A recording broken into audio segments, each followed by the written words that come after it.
Hello, everyone, and welcome to the NJBIA Women Business Leadership Forum.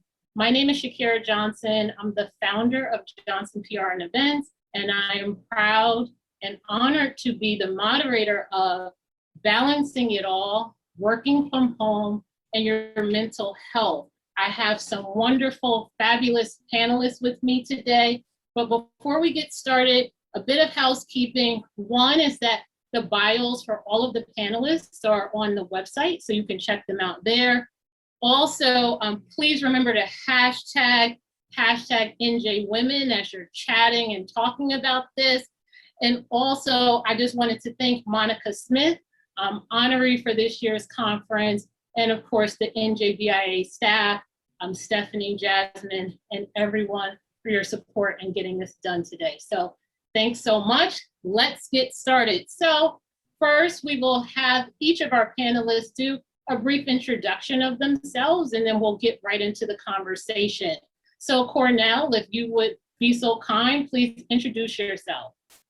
Nice to meet you all virtually. My name is Cornell Thomas. I'm an international speaker, author, and corporate trainer from New Jersey. Patricia. Hi, thanks so much for including me today. I go by Pat, which is fine. I am a global head of patient stakeholder engagement at Sanofi Biopharmaceuticals, headquartered in Bridgewater, and thrilled to be a part of this conversation. Bertha. Wonderful to be here and to meet you all virtually. Bertha Robinson, founder of Star One Professional Services, business coach and consultant, mother of 4, and glad to be here to share how we balance it all. And Rina. Hi, everyone. I'm excited to be here to talk about such an important topic, especially during these unprecedented times. My name is Rina Desai. I'm the Director of Financial Planning and Analysis at Panasonic North America, as well as a mother of 2 to 4 and 6-year-old. And thanks for having me here today. Oh, thank you. It's an honor to have you. I love that you share that you're a mother, because I'm also a busy mother of 3. So I know that there were some unique challenges to moms, and we'll talk about those in a moment. But so studies have shown that 75% of workers from home have experienced stress, anxiety, and uncertainty during, to your point, Rina, these unprecedented times. So what are some practical strategies you have all done during this time to just keep your energy up and to maintain your mental health? Sure, I'll speak to that. At the very beginning of the pandemic, I joke and I say that I was a zombie. I didn't get up. It was back-to-back meetings, and that was not healthy. And one of the things that I've incorporated is walking, making sure that I am actually hitting all these trails that are out there that I didn't even know were in our local town. And at the same time, I'm enjoying time with my family, my children, reestablishing our relationship, and just enjoying what's out there already for us. So walking, getting away from the computer, setting definitely time for me first and time for my family. So I've been incorporating that a whole lot more. Is there anybody who wants to add to that? I personally have enjoyed walking so much. Actually, in the kind of early 2020 of the pandemic, I was noticing I was getting so much back pain, my legs, I was having this tension in my legs, or this throbbing in my legs. And I definitely had to start walking just to make sure that I could balance all of that. So walking is great. And I love that also because it's free, right? So it's not, we don't have to pay for it. We don't have to sign up for it. And it's something you can do quick, right? So I'll have meetings and then I'll just pop out quick for a quick walk around my block, right? So nobody has to know, or I'll even do meetings while I'm walking, right? I'll just have my headset in and I'll walk around too. So any other tips or tricks anyone has done in addition to walking to help themselves? For me, I would say get a new hobby, right? Try something different, because your mind is so cluttered with the news or whatever you choose to watch every single day. that get a new hobby, and I shared it before that I just started learning how to play chess. And I've always wanted to learn how to play chess. And trust me when I say this, I'm terrible at it, but I'm very curious about getting better and what I need to do to get better. So just implementing that into my life, it took my mind away off of all the white noise and all the craziness that's going on outside of the house. So I would just say, get a new hobby, figure out something else. If you want to learn guitar, go pick up a guitar and try to learn guitar. If you want to learn Spanish, acquire a new skill while you're at home. Yeah, and just to add on that, I think a key thing everyone's saying is get out of your head, because you can be stuck on the laptop and you feel like you constantly have to connect, right? You work after hours, and one of the things I did, I kept watching TV, I was binging and still getting up in the morning, taking care of the kids, keeping on schedule, and that didn't work for me. And so for me, it's been just reading, because it's just you and the book, and you can't multitask, because you're watching TV, you may have the laptop open and your phone and you're planning, or a child jumping in and saying they have a nightmare in the middle of the night, right? But it's honestly been reading, and Reese Witherspoon's book club has done wonders for me. Literally reading a book a week, and it's been great, just keeping me out of my head. I love that. So can you just share with us then one of your favorite books that maybe one of our viewers or even our panelists might want to read? The most recent one that I couldn't stop reading was We Were Never There. It's a thriller and it's a page turner. It's a surprise ending. So curious to see what others would think of that. Nice. I love that. I love, one, just getting a new hobby, and then two, reading, right? So as reading, for me, it's been gardening. So I started gardening last year in 2020. And I'm going to tell you, in a year's time, I have 10x my gardening abilities. I'm growing corn, watermelon, tomatoes, and the list goes on, right? And this is just in 12 months of, to your point, Cornell, getting a new hobby. So once we apply ourselves, it really makes that difference. So let's talk about work from home misses, right? I know we're all super fabulous here. We have lots of successes that we can share, but I find that when we share our misses and when we're vulnerable, that's when we, one, learn the most, and when we can also help others. So who here would like to share their misses first? I'm gonna have everybody go around. I have a lot of misses. Even when it came to planning this, I was trying to do work while on vacation, and it just wasn't working at all, no pun intended, right? So my family was frustrated with me because why are you working and you're on vacation? And then here I'm also letting people down because I'm not really able to show up the way that I need to, right? So I would say boundaries was one of the misses that I had early on that I've been able to get firm and in place now. So we'll just start with Patricia or Pat. What's a work from home miss that you had, and how did you solve that? Yeah, no, it's a great question. And I think a lot of the elements that we've already brought up tie into it, particularly the boundings, the setting boundaries, the stepping away. And I think that what I found is that you can't do it all, even though you think, we're whether it's as mothers, I have 3 children as well, but the good news is they're mostly adult children and fairly independent. So I didn't have that on my plate, right? They can online, my daughter's at Seton Hall, she can online and take her courses, and it doesn't require me to have to be there. But it's that feeling that, we were trying to do so much, but there's none of that is going to be perfect.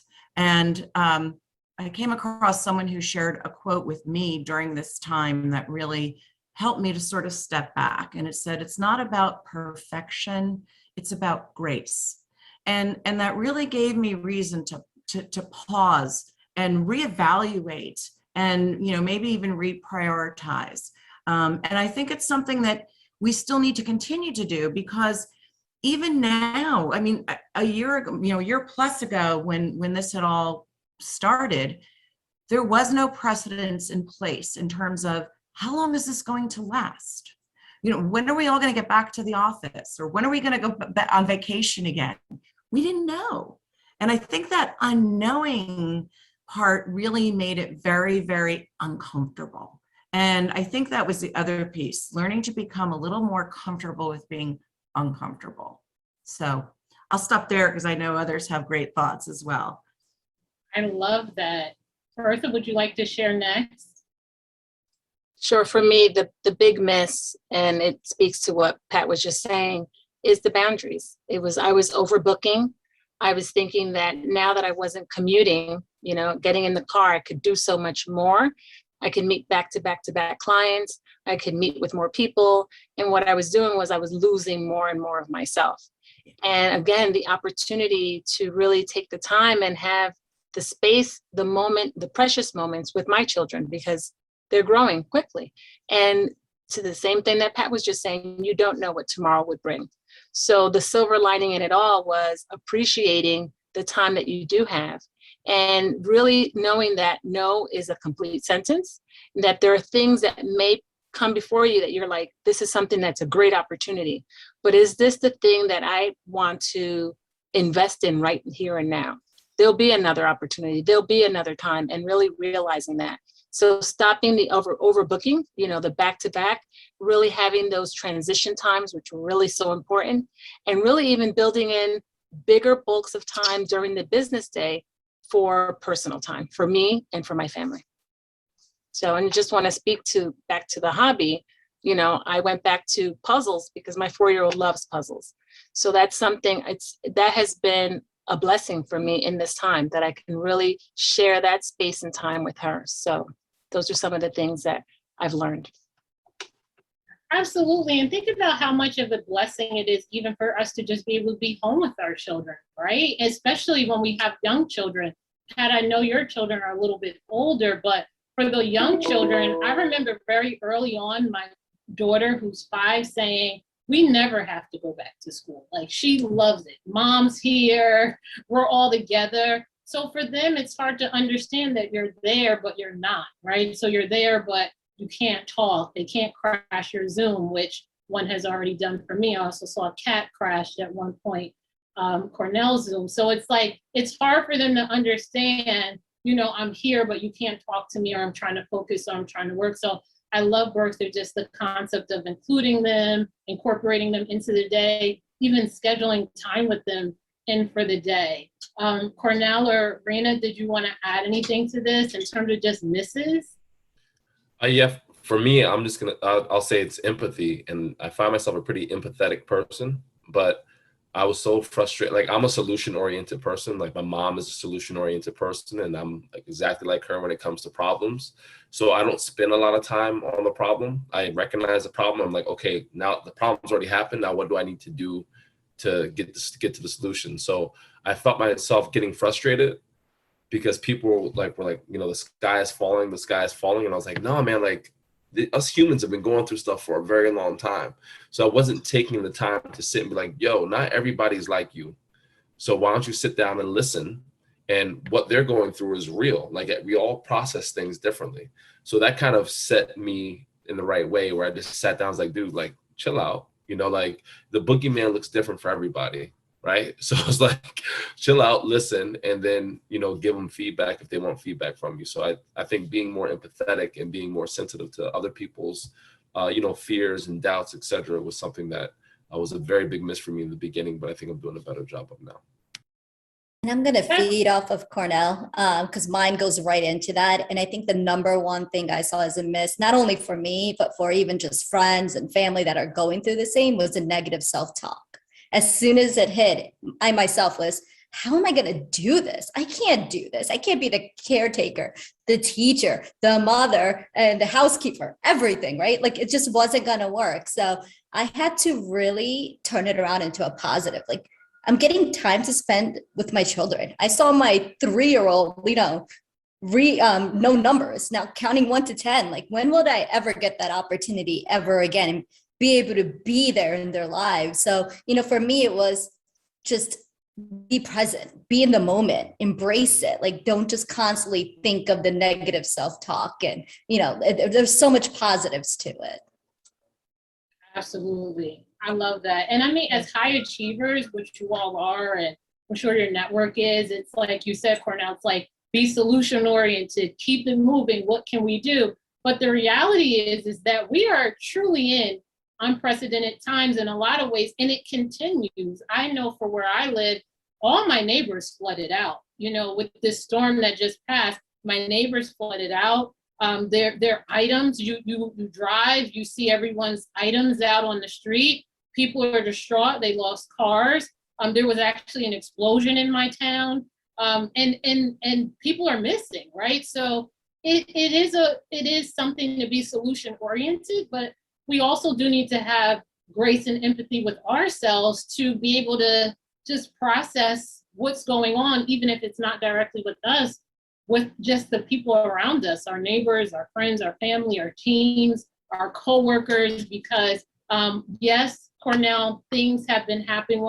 One of the books I've been reading a lot during the pandemic is The Apocrypha, and you want to talk about things happening. Things have definitely been happening since the beginning of time. However, for us, these are, the first experiences or glimpses that we have in our lifetime. So the next question that I have is, from a leadership perspective, going back to high performing, high value, how are you supporting your teams in direct reports? Again, this has been a challenge for even me. That people have gotten COVID. Also, National Guard has been in people's neighborhoods. People have been attending funerals and just so many things. It almost seems like those challenges are doubled down. So, Pat, I know you had some thoughts around what you've been doing because, one, you have a pretty large team that you support. So tell us about the size of that team and what you've been doing there. Yeah, thanks, Shakira. So Sanofi is a very large organization. We are supported by 100,000 people globally. We literally are around the world. My team exists. I have folks as far south as Sydney, Australia. I have team members in Asia, Europe, Latin America, et cetera, and all across the United States. And what I found really, really helpful for the team was really simply just to connect as a group of people, not necessarily a group who has, key metrics to meet, which of course we still do, and key performance indicators, and the business has to run because of course that was the other thing we're figuring out. Within my organization, we oversee and operate clinical research trials. And so now, how do we keep those trials running in an era where hospitals and other physicians they're being, overwhelmed by COVID patients? But that's a whole other story. And I think we've learned a lot on how to sustain clinical trials and other businesses through this experience. But because I feel so grateful to have this global team, I also learn about what healthcare is like in other countries, what access to medicines is like in other countries. And, for example, within the US, we knew early on that, Pfizer and Moderna were the first two vaccines that were being made available. And then eventually, Johnson & Johnson. In other countries, purely based on, their economies, they weren't even able to purchase some of those. They were receiving other manufacturers' vaccines that were also linked to certain side effects, and therefore, there was that whole stress that was going on for people and their families and in their communities, and their extended families as well. So it was this very human element, I think, that we really all had to go back to. Even though we shared a mutual goal during our so-called working hours, when it came down to it, we were purely human with our fears and our flaws and our hopes and all of that. And that was really a way by how we as a group, I think, we're able to sustain ourselves over the long haul, and we still are. So I'll stop there. It looks like Bertha might have something to add. I'd like to thank you, Pat, for what you just shared, because it's really critical, as leaders, to get results in anything is to help and to really listen. So the question that you asked earlier just now is, how can I help? Where is there a need? And to really be present and listening without, clear communication, not trying to make a judgment, back to empathy, like Cornell said, and to see where the person's really coming from. So I'm the president of the New Jersey Association of Women Business Owners. And as women in the household, right? Children, probably grown, some are young, and running our own businesses, there's a whole lot. And then the environment that we're in now, there's a lot of stress. So just asking the question, how can I help? And know that I'm here to listen in any way that I can. And then going an extra step if we can, to know where there's a resource that I can help you. You need that, I know somebody who can help you. And I'm not here to judge you, I'm here to help you. And to know that if when we do that, someone else is, then that's the domino effect. Someone else is going to do that for someone else. So in leadership, that I think that's the main point where we are now, whether it's in business, in organizations, and in our families and in our communities, is asking, how can I help? Yeah, and one of the important things is lead by example. If you as a leader are not going to take flexibility and you're going to just sit there, sending emails at night, sending emails at mornings, all times in the day, booking lunch meetings, then your team's going to feel the pressure. But if you're lead by example, you even speak up about, the struggles and challenges you have at home and how you're balancing, it will promote a culture in the organization and help your employees. And, if they're happy, you'll see more productivity. So it kind of goes hand in hand. That's such a great point, because a study just published by Forbes says that 80% of today's employees will leave their jobs if they don't speak to their mental health, if they don't promote a culture of sharing and transparency. 80%. So what you're speaking to really verifies and backs that. I'm sorry, Cornell, I didn't know you were speaking. That's all right. I was just going to say, I don't have a team. I go to corporations and talk about team and team building, but the number one team I think all of us have is our families, right? So that's the most important team. If my team here isn't right, and Patricia says, Cornell, could you come speak to my team? I'm going to be all out of whack, right? So it's just, I'm always conscious that I have eyes on me. And I think Patricia, because she has older kids, she can tell you, your kids are going to regurgitate things that you said years and years ago. So how I handle this situation, how I handle this adversity, might be how my kids handle adversity going forward. So I always keep that in mind. Like, I have these little eyes on me right now. One's running around with a crazy black lab in the kitchen. I'm trying to hit the door with my foot, right? So, but they're always watching me. So I want to make sure that I lead my team, my family team first, and then worry about everybody else. Love that. I'm going to throw a question in here, and that is, so how do we feel about children crashing, animals crashing, things happening when we're doing these Zooms or Meets? How do you react? I know in the beginning I was trying to be very perfect and do all those things. Let's just say it failed fast. But how do you feel about that? I would like to just say something really quick. I love it. I'm being serious. I love it. I'm wearing shorts right now. It's a party up top, shorts on the bottom.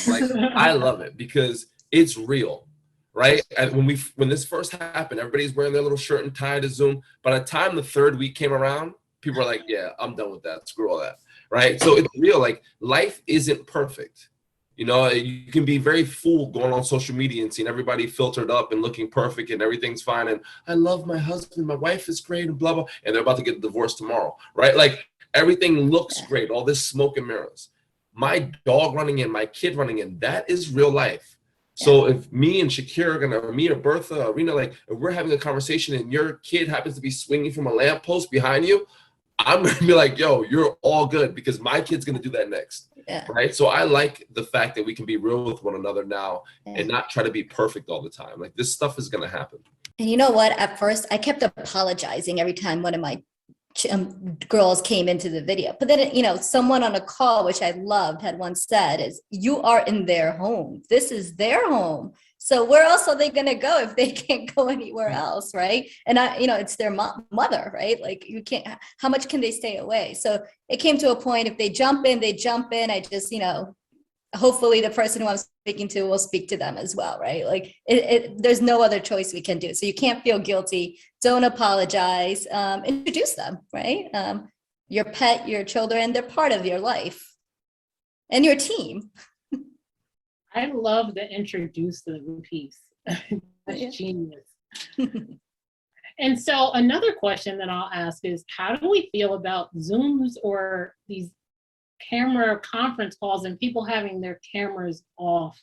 I just shared a post on LinkedIn about how I've been doing these Zoom audio only meetings because it allows us to share the screen, but it saves people having to, gussy up or have a great background or anything that they may have going on. So just what are your thoughts about people having their cameras off today? I would say, really within our organization, leadership has tried to sort of set the tone that, because we can't be face-to-face, and the reality is, because we are so large, it is our norm that we're not sitting in the room next to each other.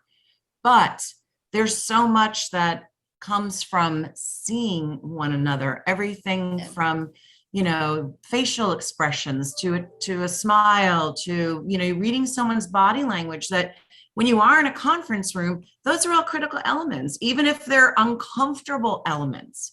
We have to be able to pick up on them and be able to talk to them. So, I get it sometimes, right? If you're with your own usual little team, and I do have someone on my team who's from California, and she's joining a call at 5 a.m.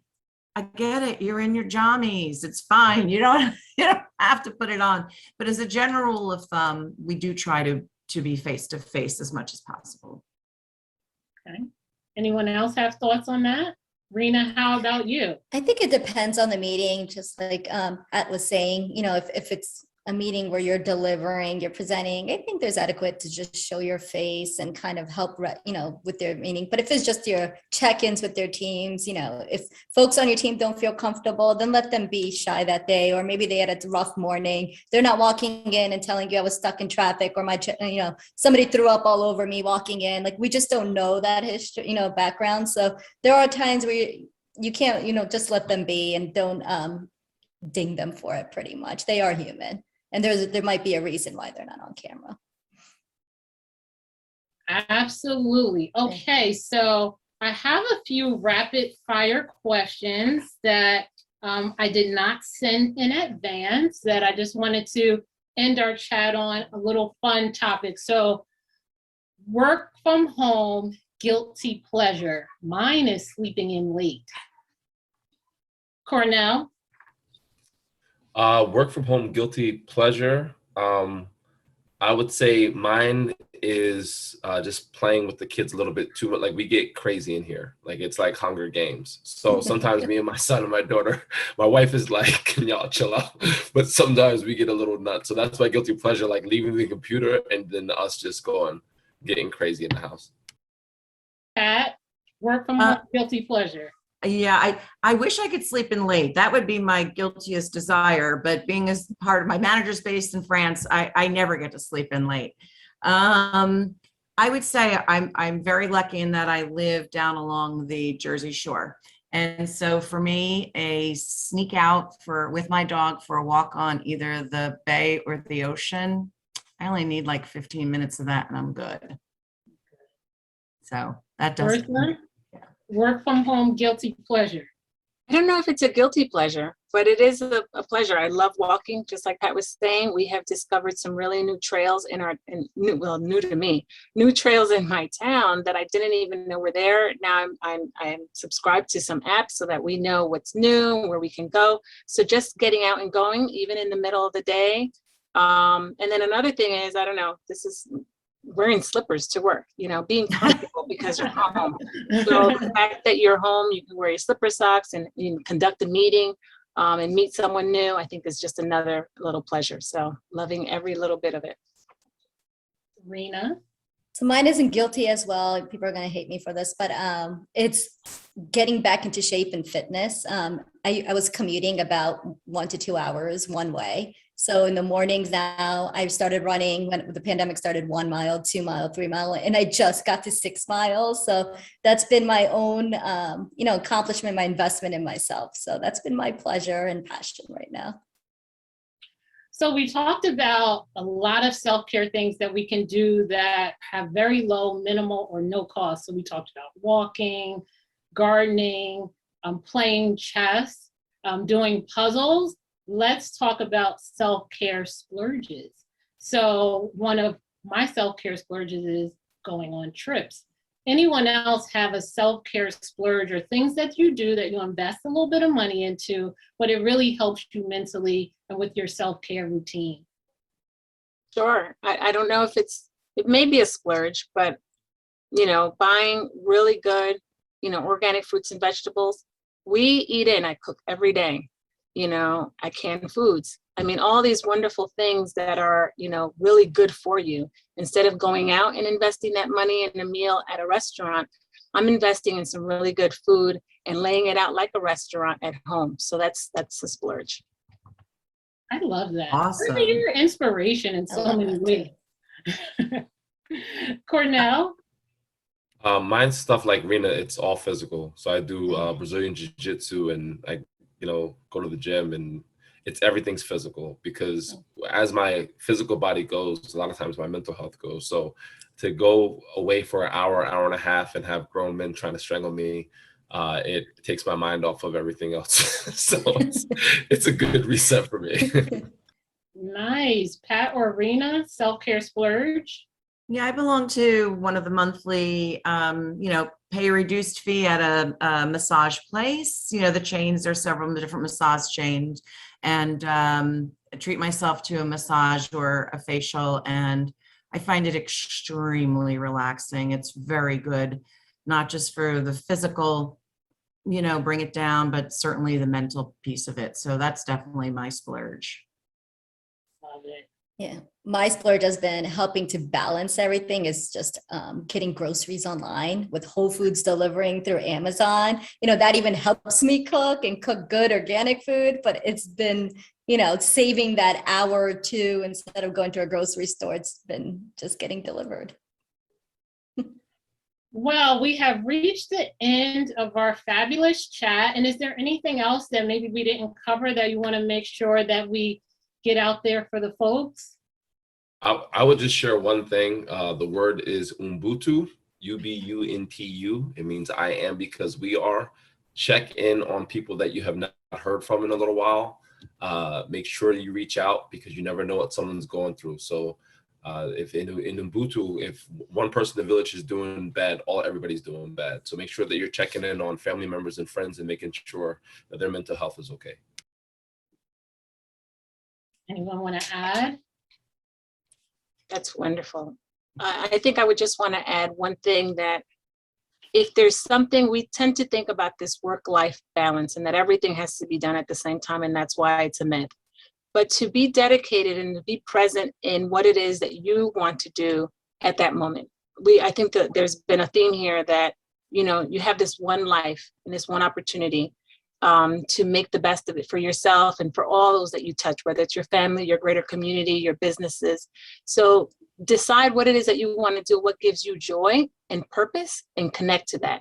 And in that moment, that is what you're supposed to do. And then you can go on and do something else next. So don't think you have to do it all at once. Pick what it is that brings you joy and connects to your purpose at that time. Awesome. All right, well, everyone, thank you so much for joining us. It is a pleasure and an honor. Again, remember, go online and check out all the speaker bios. Connect with them on LinkedIn, follow them, chat. Also, again, thank you to NJBIA for this opportunity. #NJWomen. And again, thank you so much and have a great day. Bye-bye. Thank you. Thank you.